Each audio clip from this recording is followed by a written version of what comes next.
tribe has spoken. So yeah, it's official. We've had the live.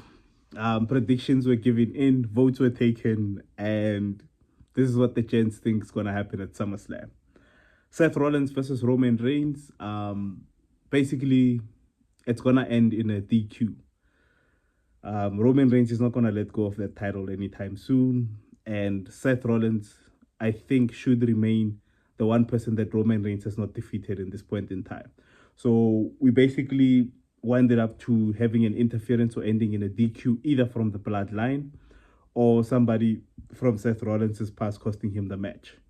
Um, Brock Lesnar versus Obafemi in Hell in a Cell. Obafemi. This one wasn't even a discussion. It was one of the matches that everyone, I think, agreed on that Obafemi needs to win on this one. CM Punk versus Cody Rhodes. Cody Rhodes has not wanted anywhere near the Universal title picture. I think we've seen enough title reigns from Cody Rhodes to know that he's basically being unable to carry the company and carry certain storylines. So I think some time away from the Universal Championship will do him good. In this one, we're going CM Punk with a match that everybody in the live just didn't understand how we got here.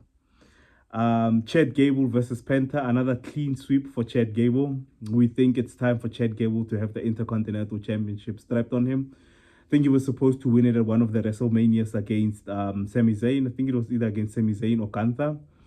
But I think it's time, with the work that he has done in AAA and obviously the character development and the in-ring work that he has been putting in for all these years. And plus, it's in front of his hometown, so it will be great to see Chad Gable take this one. EO versus Liv Morgan, one of the many matches the gents would basically be calling a filler, because we've seen this match. We've seen it. It was the finals of the Queen of the Ring. Io Sky won that one. So in terms of everything else that's happening around Liv Morgan, obviously being cursed with the Judgment Day being cursed, we basically seeing this as a step in a way where the Judgment Day is going to start breaking apart. So we gave this one to Io Sky. And obviously, if it doesn't go to Io Sky, it might be leading to... Well, it's not going to lead too much. She's cursed. So we all know the curse. Once you're cursed by Danhausen, everything just goes downhill from here. For the winner for that one, we gave it to Io Sky. We've got the Bloodline versus LA Knight, Royce Keys, and Solo Sikoa. Basically, I'm not gonna say the full name that was given to this team by the gents on that, but let's just call it the B Squad. In terms of this one, the gents they were torn in between, and we are going with the B Squad. The B Squad for the win in this one, which is LA Knight, Royce Keys, and Solo Sikoa. Surprisingly, I didn't expect this from them. They were not looking forward to Gunther versus Nick Aldis. Not a lot of people that know the background of Nick Aldis, aka Magnus, with his work in TNA and New Japan Wrestling. So they're failing to understand why a general manager is being placed in the ring. It's not the first time that a general manager has gone one-on-one with a superstar. But yeah, the gents are looking forward to this match for some weird reason. And it was a clean sweep, though. They're giving the victory to Gunther. We've got Baron Corbin versus Trick Williams, hashtag Justice for Carmelo Hayes. They were giving this one to Trick Williams. It was basically a 50-50 split. So obviously with 50-50 splits, me being Simon, I have to now choose who I'm giving it to, but it would seem that they were giving it to Trick Williams. It would be exciting to see if they give it to Baron Corbin and what he does, given the fact that he hasn't even explained why he came back or why he had decided to attack Trick Williams and Carmelo Hayes. Weird, but yeah, here we are. We've got Fatal Attraction versus Nikki Bella and Brie Bella. With Nikki being back in the WWE, it's gonna be there was an interesting angle which was pitched in the group. The fact that Paige is gonna be the one to take the pin, and we're gonna have Nikki and Brie Bella turning heel on them. On Paige, that is. So it'll be interesting to see what they do with this one. Fatal Attraction, obviously, for the win with this one. Another match which the gents were basically agreeing that it's just a filler match. basically just the point where we're all gonna be getting popcorn, getting refreshments or drinks, or maybe even going crazy on the live talking about other matches or other storylines or other issues that are gonna be hitting us at the point. Like they were vicious last night.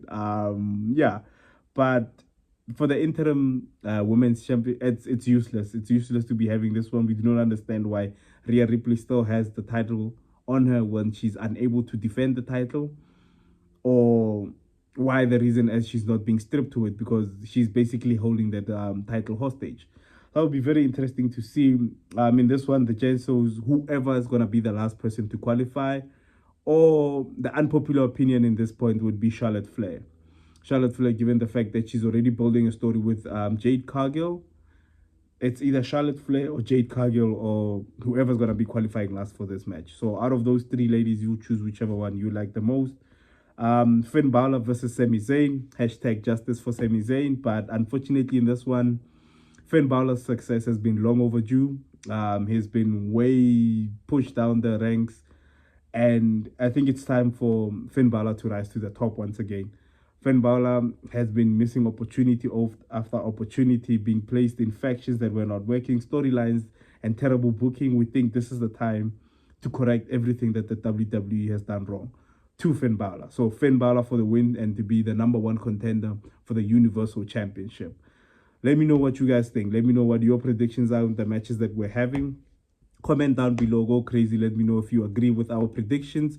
If not, let us know what you think, man. Let us know who you think is winning the match, who you think is going to be taking on the next pay-per-view, which might be Money in the Bank. So yeah, thank you all so much for tuning in. Thank you so much for the love. Thank you for the gents that once again made time to pull through to the live. I think we did a 3-hour live yesterday. Started at about 7 o'clock. Unfortunately, my phone died during the live, so it was about 10:30 when we finished.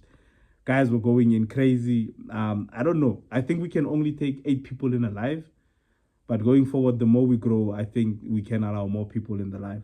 Thank you all so much for the love, gents. Thank you all so much for everyone else that pulled through to the live. The next live that's going to be coming through, it's SummerSlam Night 1 and Night 2. We're going to be going live for SummerSlam Night 1 and Night 2. Make sure you've got your popcorn. Make sure you've got your drinks.